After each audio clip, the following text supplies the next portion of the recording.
आज की इस वीडियो में हम आपको नेटफ्लिक्स की स्टोरी बताएंगे कि कैसे एक डीवीडी रेंटल आज ग्लोबल स्ट्रीमिंग जायंट बना हुआ है। आजकल ओटीटी प्लेटफॉर्म्स के बारे में काफी लोग जानते हैं। अगर आप ये वीडियो देख रहे हैं और आप ओटीटी का मतलब नहीं समझते, तो मैं आपको बता दूं कि OTT means over the top platforms. आसान भाषा में कहें तो ये ओटीटी प्लेटफॉर्म्स जैसे Netflix, amazon prime, Disney plus Hotstar और जी5 का काम होता है मूवीज और टीवी शोज जैसे कंटेंट को डायरेक्ट इंटरनेट के जरिए कस्टमर्स यानी हम तक पहुंचाना।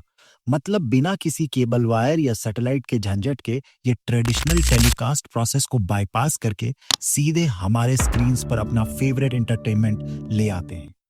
मुझे याद है कि बचपन में हम लोग टीवी शोज और ज्यादातर क्रिकेट और बाकी टूर्नामेंट्स दूरदर्शन पर देखा करते थे। लेकिन हाल ही में मेंस टी20 world cup Disney plus Hotstar पर स्ट्रीम हुआ और पूरा भारत देश डिज्नी प्लस हॉटस्टार पे वो वर्ल्ड कप देखा। It is very simple. आपको सिर्फ एक डिवाइस और इंटरनेट चाहिए और पूरा सिनेमा घर आपके हाथ में। अब यूजर्स को वो फ्लेक्सिबिलिटी मिल गई है जहां वो खुद डिसाइड कर सकते हैं कि कब, कहां और कैसे देखना है। पहले जहां ट्रेडिशनल टीवी ब्रॉडकास्टिंग में फिक्स टाइम पर शोज देखने पड़ते थे, ओटीटी प्लेटफॉर्म्स ने लोगों को ये आजादी दी कि वो अपने कन्वीनियंस के हिसाब से किसी भी डिवाइस पर कंटेंट का मजा ले सकें। कोविड के समय में ही ओटीटी प्लेटफॉर्म्स ने अपनी ऑडियंस को बड़ी तेजी से बढ़ाया, क्योंकि लोगों ने देखा कि यहाँ न सिर्फ कन्वीनियंस है, बल्कि कम सब्सक्रिप्शन कॉस्ट में एक ह्यूज कंटेंट लाइब्रेरी भी मिलती है। इस तरह ओटीटी प्लेटफॉर्म्स ने अपने डायरेक्ट टू कंज्यूमर मॉडल के साथ एंटरटेनमेंट इंडस्ट्री में एक बड़ा बदलाव ला दिया है। ओटीटी प्लेटफॉर्म्स का सफर शुरू हुआ नेटफ्लिक्स से, जिसने 2007 में अपनी स्ट्रीमिंग सर्विस लॉन्च की। पहले नेटफ्लिक्स सिर्फ डीवीडी रेंटल सर्विस था, लेकिन उसने इंटरनेट पर मूवीज और टीवी शोज को देखने का एक नया तरीका इंट्रोड्यूस किया। इसने ट्रेडिशनल केबल या सैटेलाइट के झंझट को खत्म कर दिया और लोगों को अपने फेवरेट कंटेंट को बिना किसी रुकावट के देखने की आजादी दी। लेकिन अगर हम थोड़ा और पीछे जाएं, तो यूट्यूब का नाम भी लेना पड़ेगा, जिसने 2005 में अपनी शुरुआत की। यूट्यूब ने लोगों को अपने वीडियोस को अपलोड करने और ऑनलाइन देखने की फैसिलिटी दी, जो ट्रेडिशनल ब्रॉडकास्टिंग से बिल्कुल अलग थी। लेकिन नेटफ्लिक्स ने जो मॉडल इंट्रोड्यूस किया, जिसमें लाइसेंस्ड टीवी शोज, मूवीज और बाद में अपने ओरिजिनल कंटेंट को भी शामिल किया, उसने ओटीटी कॉन्सेप्ट को सही में एस्टैब्लिश किया। इस तरह नेटफ्लिक्स के सक्सेस के बाद दूसरे बड़े प्लेयर्स जैसे amazon प्राइम वीडियो और हुलू भी मार्केट में आए और ओटीटी इंडस्ट्री को और भी मजबूत बनाया। आज इन प्लेटफॉर्म्स की वजह से हमारे एंटरटेनमेंट का तरीका बिल्कुल बदल गया है और अब हमारे हाथ में पूरा सिनेमा है। इस वीडियो में हम पूरी तरीके से नेटफ्लिक्स का एनालिसिस करेंगे, कैसे नेटफ्लिक्स एक डीवीडी रेंटल सर्विस से स्ट्रीमिंग इंडस्ट्री का पायनियर बना और आज भी वो इस लीग में सभी से आगे है। नेटफ्लिक्स की कहानी सिर्फ सक्सेस का ही नहीं, एक विजन, रेजिलियंस और इनोवेशन की कहानी है। डीवीडी रेंटल सर्विस से लेकर ग्लोबल स्ट्रीमिंग पावर हाउस तक का सफर, नेटफ्लिक्स की कहानी बदलाव और एंटरटेनमेंट रिवॉल्यूशन की कहानी है। नेटफ्लिक्स की फाउंडेशन 1997 में रीड हेस्टिंग्स और मार्क रैंडोल्फ ने स्कॉट्स वैली, कैलिफोर्निया में रखी थी। आइडिया काफी सिंपल तो था, बट काफी इनोवेटिव भी। डीवीडीज को मेल के थ्रू रेंट पर देना। उस वक्त ब्लॉकबस्टर जैसे वीडियो रेंटल स्टोर्स मार्केट में डोमिनेट करते थे, लेकिन नेटफ्लिक्स ने एक सब्सक्रिप्शन मॉडल इंट्रोड्यूस किया, जो कस्टमर्स को लेट फीस के बिना डीवीडीज रेंट करने की सुविधा देता था। इसका प्रोसेस काफी सिंपल था। यूजर्स को नेटफ्लिक्स की वेबसाइट पर जाकर रजिस्टर करना होता था और सब्सक्रिप्शन लेना होता था।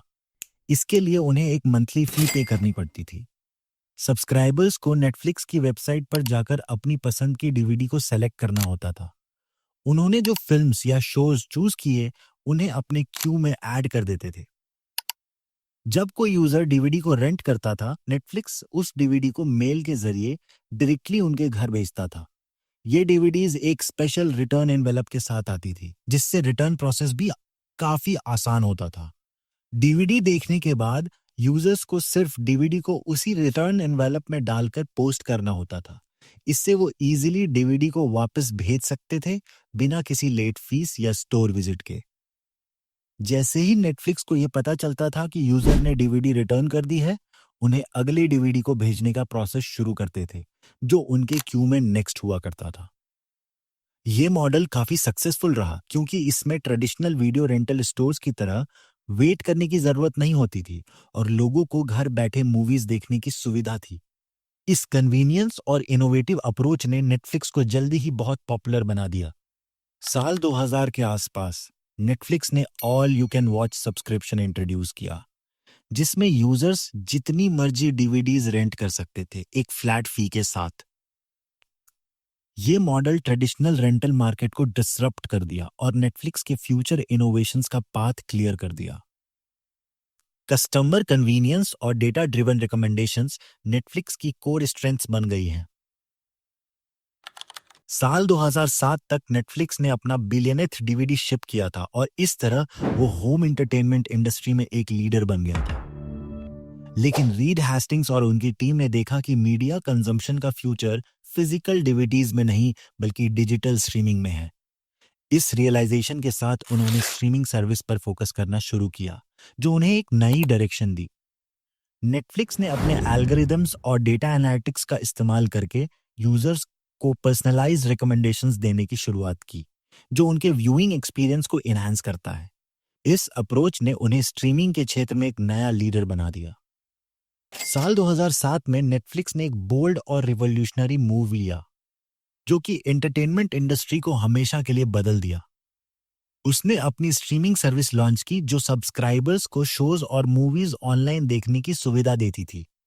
यह नेटफ्लिक्स के डीवीडी रेंटल सर्विस से स्ट्रीमिंग जायंट बनने तक का सफर की शुरुआत थी। जब यह सर्विस शुरू हुई तो इनिशियल कंटेंट लाइब्रेरी थोड़ी लिमिटेड थी, लेकिन नेटफ्लिक्स ने बहुत जल्दी मेजर स्टूडियोज के साथ लाइसेंसिंग डील्स करके अपनी लाइब्रेरी को तेजी से एक्सपैंड करना शुरू किया। इस तरह नेटफ्लिक्स ने अपने व्यूअर्स को ज्यादा से ज्यादा चॉइसेस देने की कोशिश की और उनका फोकस क्वालिटी कंटेंट पर था, जो आज भी उनकी सक्सेस का एक बड़ा रीजन है। एक मेजर टर्निंग पॉइंट 2013 में आया जब नेटफ्लिक्स ने अपना पहला original series house of cards release किया। ये शो एक मैसिव सक्सेस बना, जो ये प्रूव करता है कि Netflix high quality content produce कर सकती है जो ट्रेडिशनल टीवी नेटवर्क्स के साथ compete कर सके। इस सक्सेस के बाद नेटफ्लिक्स ने और भी हिट सीरीज जैसे orange is the new black, stranger things और द क्राउन लॉन्च की, जो इसे ओरिजिनल प्रोग्रामिंग में एक लीडर बना दिया। इसके साथ ही नेटफ्लिक्स का कंटेंट लाइब्रेरी भी बढ़ता गया, साथ ही उसकी ग्लोबल एम्बिशंस भी बढ़ती गई। कंपनी ने साल 2010 में कनाडा में अपनी स्ट्रीमिंग सर्विस लॉन्च की, जिसके बाद लैटिन अमेरिका और यूरोप में एक्सपेंशन किया। साल 2016 तक नेटफ्लिक्स 190 कंट्रीज में अवेलेबल हो गया, एक ग्लोबल प्लेटफॉर्म बन गया। इस इंटरनेशनल एक्सपेंशन ने सब्सक्राइबर ग्रोथ में सिग्निफिकेंट इंक्रीज किया और नेटफ्लिक्स ने साल 2017 में 100 मिलियन सब्सक्राइबर का माइलस्टोन क्रॉस किया। नेटफ्लिक्स की स्ट्रीमिंग सक्सेस का असर सिर्फ उसके कंटेंट पर नहीं बल्कि स्टॉक मार्केट पर भी दिखाई दिया। दिसंबर 2010 में नेटफ्लिक्स ने द न्यूयॉर्क टाइम्स को रिप्लेस करके अपनी जगह S&P 500 में बना ली थी। ये एक बड़ा अचीवमेंट था, जो ये दिखाता है कि नेटफ्लिक्स का मार्केट पर कितना स्ट्रॉन्ग इन्फ्लुएंस था। अगले डिकेड में नेटफ्लिक्स के स्टॉक ने इंप्रेसिव रिटर्न्स डिलीवर किए। अगर आप जनवरी 2010 में नेटफ्लिक्स के स्टॉक में $1 मिलियन इन्वेस्ट करते तो डिकेड के अंत तक ये इन्वेस्टमेंट नियरली 43 मिलियन बन जाता। इस तरह का 4181% रिटर्न ने नेटफ्लिक्स को S&P 500 का बेस्ट परफॉर्मर बना दिया, जो किसी भी इन्वेस्टर के लिए एक सपने जैसा था। साल 2019 तक नेटफ्लिक्स का मार्केट कैप नियरली $148 बिलियन था, जो इसे यूनाइटेड स्टेट्स के 40 मोस्ट वैल्यूएबल कंपनीज में शामिल करता है। ये सिर्फ एक कंपनी की कहानी नहीं है, बल्कि एक ग्लोबल फेनोमेना है जिसे दुनिया भर के लोग पसंद करते हैं, एनालिसिस करते हैं और जो एंटरटेनमेंट इंडस्ट्री को रीडिफाइन कर रहा है। नेटफ्लिक्स का सफर कभी भी आसान नहीं रहा। साल 2011 में कंपनी को एक बड़े चैलेंज का सामना करना पड़ा था, जो क्विकस्टर डिबैकल के नाम से जाना जाता है। उस वक्त नेटफ्लिक्स अपने डीवीडी रेंटल सर्विस से स्ट्रीमिंग जायंट बनने की तरफ बढ़ रहा था। तभी लीडरशिप ने एक रिस्की डिसीजन लिया, अपने डीवीडी रेंटल और स्ट्रीमिंग सर्विसेज को दो अलग अलग एंटिटीज में बांटने का। डीवीडी सर्विस का नाम क्विकस्टर रखा गया, जबकि स्ट्रीमिंग सर्विस का नाम नेटफ्लिक्स ही रहने दिया गया। ये मूव ऑपरेशंस को सिंप्लीफाई करने के लिए लिया गया था, लेकिन ये प्लान जल्दी ही फेल हो गया। कस्टमर्स ने इस चेंज के साथ आई प्राइस हाइक से गुस्सा दिखाया, क्योंकि अब उन्हें दोनों सर्विसेज के लिए अलग-अलग पे करना था। दो अलग अकाउंट्स मैनेज करना और इस चेंज के बारे में पुअर कम्युनिकेशन ने उनकी फ्रस्ट्रेशन को और बढ़ा दिया। सिर्फ 4 महीने में ही नेटफ्लिक्स ने अपने बहुत सारे सब्सक्राइबर्स खो दिए और कंपनी का स्टॉक प्राइस 75% तक गिर गया। हालात इतनी खराब हो गई कि नेटफ्लिक्स को अपने बिजनेस को स्टेबलाइज करने के लिए $400 मिलियन की इमरजेंसी फंडिंग करनी पड़ी थी। इस गलती को समझते हुए नेटफ्लिक्स ने जल्दी ही अपने डिसीजन को रिवर्स कर दिया और क्विकस्टर ब्रांड को लॉन्च होने से पहले ही खत्म कर दिया। आज जो नेटफ्लिक्स स्ट्रीमिंग जायंट बना हुआ है, उसके पीछे काफी चैलेंजेस हैं और क्विकस्टर एपिसोड ये दिखाता है कि बिजनेस डिसीजंस में कस्टमर नीड्स और सेंटिमेंट्स को समझना कितना जरूरी है। इसके अलावा नेटफ्लिक्स को कंटेंट के राइजिंग कॉस्ट का भी सामना करना पड़ा। स्ट्रीमिंग वॉर्स के चलते Disney plus, Apple TV plus और एचबीओ मैक्स जैसे कॉम्पिटिटर्स मार्केट में आए, जिससे नेटफ्लिक्स को ओरिजिनल प्रोग्रामिंग पर ज्यादा खर्च करना पड़ा। साल 2019 में नेटफ्लिक्स ने कंटेंट पर $15 बिलियन स्पेंड करने का प्रोजेक्शन किया, जो पिछले 2 सालों से नियरली 70% ज्यादा था।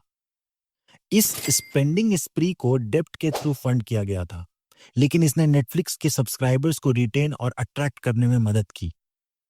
ये स्ट्रीमिंग वॉर्स ने नेटफ्लिक्स की लाइब्रेरी से पॉपुलर शोज जैसे द ऑफिस और फ्रेंड्स को भी पुल कर दिया, जो अपने रिस्पेक्टिव ओनर्स के स्ट्रीमिंग सर्विसेज पर चले गए। इन लॉसेस के बावजूद नेटफ्लिक्स ने अपने ओरिजिनल कंटेंट स्ट्रेटजी को और मजबूती से अपनाया और क्रिटिकली अक्लेम्ड मूवीज और शोज जैसे द आयरिशमैन, मैरिज स्टोरी और स्ट्रेंजर थिंग्स को प्रोड्यूस किया। इस तरह से नेटफ्लिक्स ने अपने आप को काफी चैलेंजेस के बाद भी एक स्ट्रॉन्ग प्लेयर के रूप में स्टैब्लिश किया है, जो ऑडियंस की एक्सपेक्टेशंस को समझने में कभी नहीं चूकता। नेटफ्लिक्स का सफर हमेशा से इनोवेटिव स्ट्रैटेजी से भरा रहा है और जब स्ट्रीमिंग इंडस्ट्री में कंपटीशन बढ़ने लगा, तब नेटफ्लिक्स ने एक बोल्ड मूव लिया, अपने एड सपोर्टेड टियर को लॉन्च करके। द हिंदू में छपे 16 में 2024 आर्टिकल को पढ़ें तो हमें पता लगा नेटफ्लिक्स के इस नए सब्सक्रिप्शन मॉडल ने कंपनी को 40 मिलियन यूजर्स दिए, जो कि पिछले साल सिर्फ 5 मिलियन थे। सबसे पहले नेटफ्लिक्स का ओरिजिनल मॉडल काफी सिंपल था, एक सब्सक्रिप्शन फी दो और अनलिमिटेड स्ट्रीमिंग का मजा लो, बिना किसी एड के इंटरप्शन के। ये मॉडल काफी सक्सेसफुल रहा, लेकिन जैसे जैसे कंपटीशन बढ़ा और मार्केट सैचुरेट होने लगा, नेटफ्लिक्स को अपने ग्रोथ को सस्टेन करने के लिए नई स्ट्रैटेजी सोचनी पड़ी। तभी उन्होंने एड सपोर्टेड टियर का आइडिया सोचा। ये टियर उन लोगों के लिए डिजाइन किया गया था जो नेटफ्लिक्स का कंटेंट देखना तो चाहते थे, लेकिन हाई सब्सक्रिप्शन कॉस्ट की वजह से हेजिटेट कर रहे थे। एड सपोर्टेड टियर ने इन कस्टमर्स को एक सस्ता ऑप्शन दिया, जिसमें थोड़ा एड टॉलरेट करने का ट्रेड ऑफ था। इस टियर के लॉन्च के बाद नेटफ्लिक्स ने देखा कि उसके सब्सक्राइबर नंबर्स में सिग्निफिकेंट ग्रोथ हुई है। काफी ऐसे यूजर्स जो पहले कॉस्ट की वजह से नेटफ्लिक्स से दूर थे, अब इस नए अफोर्डेबल ऑप्शन के चलते प्लेटफॉर्म से जुड़ गए हैं। नेटफ्लिक्स के लिए ये एक विन विन सिचुएशन बन गया, क्योंकि जो रेवेन्यू लॉस लो सब्सक्रिप्शन फीस की वजह से हो रहा था, उसको एड्स के रेवेन्यू से कवर कर लिया गया। इसके अलावा एड सपोर्टेड टियर के थ्रू नेटफ्लिक्स ने एडवर्टाइजर्स के लिए एक नया ल्यूक्रेटिव मार्केट खोल दिया था। एडवर्टाइजर्स ने देखा कि उनके एड्स डायरेक्टली एक एंगेज्ड ऑडियंस तक पहुंच रहे हैं, जो एंटरटेनमेंट के लिए प्लेटफॉर्म पर आते हैं। ये टारगेटेड एडवर्टाइजिंग का एक पावरफुल टूल बन गया, जिससे एडवर्टाइजर्स का इंटरेस्ट और इन्वेस्टमेंट बढ़ने लगा। ओवरऑल एड सपोर्टेड टियर ने नेटफ्लिक्स को दो इंपॉर्टेंट चीजें दी, एक तो नए सब्सक्राइबर्स को अट्रैक्ट करना और दूसरा एक न्यू रेवेन्यू स्ट्रीम क्रिएट करना। इस नए अप्रोच से नेटफ्लिक्स ने सिर्फ अपने यूजर्स बेस को एक्सपैंड नहीं किया, बल्कि अपनी फाइनेंशियल स्टेबिलिटी को भी मजबूत बनाया। जब नेटफ्लिक्स की स्ट्रीमिंग सर्विस यूनाइटेड स्टेट्स में पॉपुलर हो गई, तब कंपनी ने इंटरनेशनल मार्केट्स की तरफ अपनी नजर डाली। साल 2016 में नेटफ्लिक्स ने 190 कंट्रीज में अपनी सर्विस लॉन्च की, जिसमें इंडिया भी शामिल था। इंडिया का मार्केट, जो अपनी वास्ट पॉपुलेशन और ग्रोइंग इंटरनेट पेनिट्रेशन के लिए जाना जाता है, एक मैसिव अपॉर्चुनिटी रिप्रेजेंट करता था। लेकिन इंडिया ने नेटफ्लिक्स के लिए यूनिक चैलेंजेस भी दिए। वेस्टर्न मार्केट्स के मुकाबले जहां नेटफ्लिक्स का प्रीमियम प्राइसिंग और हॉलीवुड सेंट्रिक कंटेंट अच्छा रिसेप्शन पाता था, इंडिया को एक अलग अप्रोच की जरूरत थी। इंडियन ऑडियंसेस को केटर करने के लिए नेटफ्लिक्स ने लोकल कंटेंट पे इन्वेस्ट करना शुरू किया। उन्होंने इंडियन ओरिजिनल सीरीज जैसे सीक्रेट गेम्स, डेली क्राइम और लस्ट स्टोरीज प्रोड्यूस किए, जो इंडियन व्यूअर्स के साथ रेजोनेट हुए और नेटफ्लिक्स को इंडिया में स्ट्रॉन्ग प्रेजेंस एस्टैब्लिश करने में मदद मिली। प्राइसिंग स्ट्रैटेजी भी एक महत्वपूर्ण कड़ी थी। इंडिया जैसे प्राइस सेंसिटिव मार्केट को अपील करने के लिए नेटफ्लिक्स ने एक मोबाइल ओनली प्लान इंट्रोड्यूस किया, जो स्टैंडर्ड प्लान से सिग्निफिकेंटली लोअर प्राइस पे था। ये स्ट्रैटेजी बहुत सक्सेसफुल रही क्योंकि मोबाइल स्ट्रीमिंग इंडिया में बहुत पॉपुलर है। लोकल प्लेयर्स जैसे हॉटस्टार, जो कि अब डिज्नी प्लस हॉटस्टार है, और अमेजन प्राइम वीडियो के कंपटीशन के बावजूद नेटफ्लिक्स ने इंडिया में अपना सब्सक्राइबर बेस को बढ़ाने का काम जारी रखा। उनका commitment high quality local content और इनोवेटिव प्राइसिंग ने उन्हें इंडियन स्ट्रीमिंग मार्केट में एक की प्लेयर बना दिया। ये कहानी नेटफ्लिक्स के इनोवेटिव स्ट्रेटजीज की है, जिन्होंने न सिर्फ इंडियन मार्केट में एंट्री देने में मदद की, बल्कि उन्हें वहां अपने आप को एस्टैब्लिश करने का मौका भी दिया।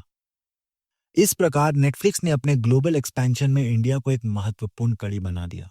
नेटफ्लिक्स अपने यूजर्स के एक्सपीरियंस को इनहैंस करने के लिए आर्टिफिशियल इंटेलिजेंस और मशीन लर्निंग का भरपूर इस्तेमाल करता है। ये कहानी है उनकी कुछ स्ट्रैटेजीज की जो उन्हें स्ट्रीमिंग वर्ल्ड में इतना सक्सेसफुल बनाती है। सबसे पहले बात करते हैं पर्सनलाइज्ड रिकमेंडेशंस की। नेटफ्लिक्स का रिकमेंडेशन सिस्टम उनके यूजर्स को इंगेज रखने का एक स्ट्रॉन्ग पिलर है। आर्टिफिशियल इंटेलिजेंस और मशीन लर्निंग का इस्तेमाल करके नेटफ्लिक्स अपने यूजर्स के व्यूइंग हिस्ट्री और प्रेफरेंसेस को एनालाइज करता है और उन्हें पर्सनलाइज्ड कंटेंट सजेशंस देता है। जैसे जैसे ये सिस्टम इवॉल्व हो रहा है, वैसे वैसे रिकमेंडेशंस और भी एक्यूरेट होते जा रहे हैं, जो यूजर्स के टेस्ट के अकॉर्डिंग टेलर्ड हैं। इससे व्यूअर सेटिस्फेक्शन और रिटेंशन रेट्स दोनों में इंप्रूवमेंट होता है। फिर आती है थंबनेल पर्सनलाइजेशंस की बारी। नेटफ्लिक्स अपने क्लिक थ्रू रेट्स को इंप्रूव करने के लिए आर्टिफिशियल इंटेलिजेंस का यूज करके थंबनेल्स जनरेट और पर्सनलाइज करता है। ये एआई सिस्टम हर टाइटल के थाउजेंड्स ऑफ फ्रेम्स को एनालाइज करता है और उन इमेजेस को चूज करता है जो स्पेसिफिक व्यूअर्स को अट्रैक्ट करने के लिए सबसे ज्यादा इफेक्टिव होते हैं। इस तरह यूजर्स के कंटेंट पर क्लिक करने की लाइक्लीहुड बढ़ जाती है। अगला कदम है optimising streaming quality. Netflix users के इंटरनेट कनेक्शन के हिसाब से वीडियो स्ट्रीमिंग क्वालिटी को ऑप्टिमाइज करने के लिए भी एआई का यूज करता है। प्लेटफॉर्म यूजर डिमांड को एंटिसिपेट करता है और वीडियो क्वालिटी को डायनामिकली एडजस्ट करता है, ताकि पीक टाइम्स पर भी व्यूइंग एक्सपीरियंस स्मूथ रहे। ये फीचर यूजर सेटिस्फैक्शन को बनाए रखने के लिए बहुत जरूरी है।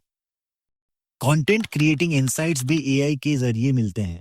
प्रेडिक्टिव एनालिटिक्स के इस्तेमाल करके नेटफ्लिक्स को फोरकास्ट करता है कि किस टाइप का कंटेंट ऑडियंस के साथ रेजोनेट करेगा। हिस्टोरिकल व्यूइंग पैटर्न्स और ट्रेंड्स को एनालाइज करके नेटफ्लिक्स इन्फॉर्म्ड डिसीजन ले सकता है कंटेंट डेवलपमेंट के लिए, जिससे नए प्रोडक्शंस के रिस्क रिड्यूस हो जाते हैं। नेचुरल लैंग्वेज प्रोसेसिंग के थ्रू नेटफ्लिक्स यूजर फीडबैक और रिव्यूज को समझाता है। इससे प्लेटफॉर्म अपने रिकमेंडेशंस को रिफाइन करता है और कंटेंट क्वालिटी इंप्रूव करता है। ये टेक्नोलॉजी सर्च फंक्शनैलिटीज को भी इंट्यूटिव बनाने में मदद करती है, जो ओवरऑल यूजर एक्सपीरियंस को एनहांस करती है। Generative AI for content promotion भी नेटफ्लिक्स के मार्केटिंग कैंपेन्स में इस्तेमाल होती है। फॉर एग्जाम्पल, शोज जैसे कि हाउस ऑफ कार्ड्स के लिए नेटफ्लिक्स ने जनरेटिव एआई का इस्तेमाल करके मल्टीपल वर्जन्स ऑफ ट्रेलर्स बनाए, जो अलग अलग ऑडियंस सेगमेंट्स के लिए टेलर्ड थे। ये टारगेटेड अप्रोच डाइवर्स व्यूअर्स को अट्रैक्ट करने में काफी इफेक्टिव साबित हुई है। Lastly, continuous learning and adaptation की बात करें तो नेटफ्लिक्स के एआई सिस्टम ऐसे डिजाइन किए गए हैं जैसे कि जो कंटिन्यूअसली यूजर इंटरेक्शन से सीखते हैं। जैसे जैसे यूजर्स प्लेटफॉर्म के साथ एंगेज करते हैं, एल्गोरिदम्स अपनी प्रेडिक्शंस और रिकमेंडेशंस को रिफाइन करते हैं, ताकि कंटेंट हमेशा रेलेवेंट और अपीलिंग रहे। ये सारे एडवांसमेंट्स दिखाते हैं कि नेटफ्लिक्स का कमिटमेंट आर्टिफिशियल इंटेलिजेंस और मशीन लर्निंग को लेवरेज करने में कितना स्ट्रांग है, जो उसके यूजर एंगेजमेंट को इनहैंस करता है, कंटेंट डिलीवरी को ऑप्टिमाइज करता है और स्ट्रीमिंग इंडस्ट्री में उसकी कॉम्पिटिटिव एज को बनाए रखता है। जैसे जैसे हम नेटफ्लिक्स के फ्यूचर की तरफ देखते हैं, हमें समझना होगा कि इसके सामने चैलेंजेस और अपॉर्चुनिटीज दोनों ही हैं। आज के क्राउडेड स्ट्रीमिंग लैंडस्केप में नए कॉम्पिटिटर्स सब्सक्राइबर्स के लिए तेजी से कॉम्पीट कर रहे हैं। कुछ एनालिस्ट इस बात को लेकर कॉशियस हैं कि क्या नेटफ्लिक्स अपने ग्रोथ और कंटेंट डोमिनेंस को बनाए रख पाएगा। नेटफ्लिक्स को हाई क्वालिटी कंटेंट क्रिएट करने के लिए कॉन्टिन्यूसली बड़े इन्वेस्टमेंट्स करने पड़ते हैं। ओरिजिनल मूवीज, सीरीज और डॉक्यूमेंट्रीज की प्रोडक्शन कॉस्ट बढ़ रही हैं और ये सब कंपनी की प्रॉफिटेबिलिटी पर प्रेशर डाल सकते हैं। अलग अलग कंट्रीज के रूल्स और रेगुलेशंस भी नेटफ्लिक्स के एक्सपेंशन को कॉम्प्लेक्स बना रहे हैं।